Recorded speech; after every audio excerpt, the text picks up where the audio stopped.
nagkaroon tayo ng problema ngayon sa sasakyan natin na isa kasi hindi na mataas tong isang window niya. So ang gagawin namin ngayon is pupunta kami ng Taytay sa Pure Gold. So doon yung pagawaan na relay na electrical na yung problema nito eh. So ayan, hindi ko na talaga siya maangat. Sobrang init pa naman ngayon.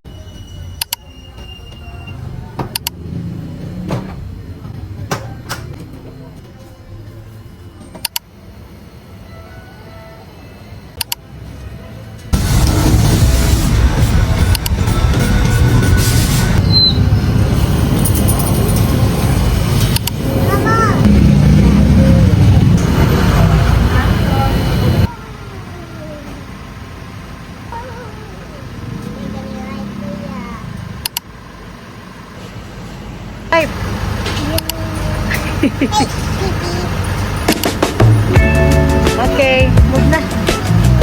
Okay ng ating side mirror. So ayan, sobrang smooth niya nabuksan.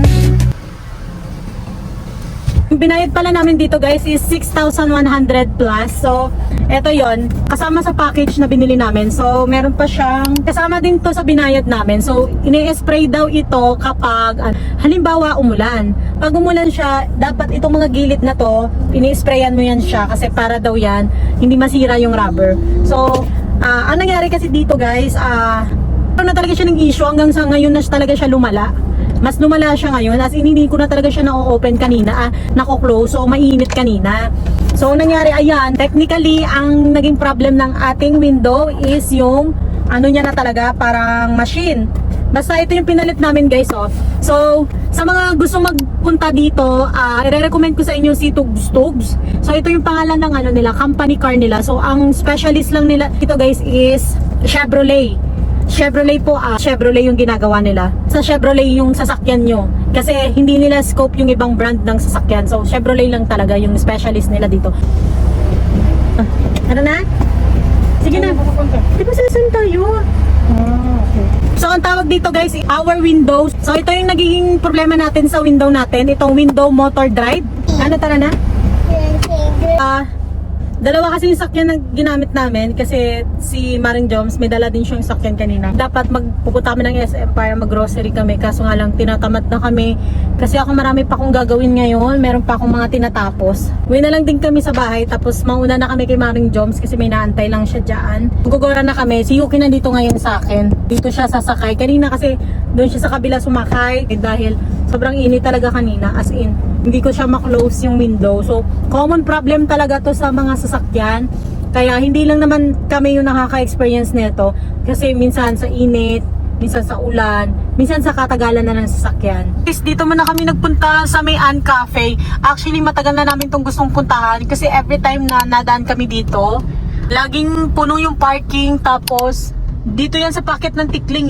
So lagi puno yung parking nila dito, kaya ang ending doon kami pinapaparking sa baba, kaso nga lang mahirap doon. So nandiyan na si Maring Joms nyo. Ayun si Maring Joms.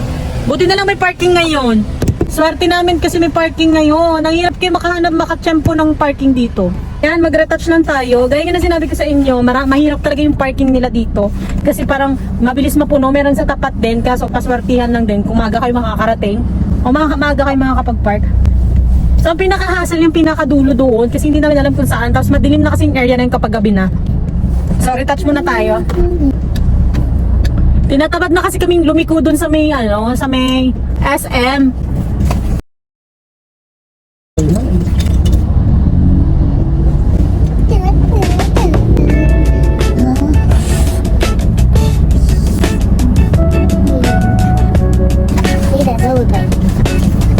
Okay, let's go na. Ready na mga person. Perfume na tayo. This is broken, mommy. Yeah. Here, let's do what we are making. Let's go.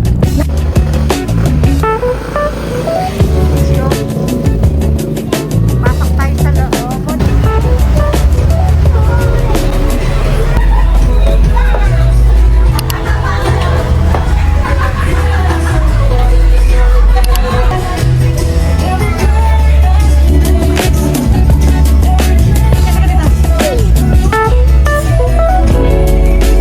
Galing!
So guys, magpo-photobooth tayo.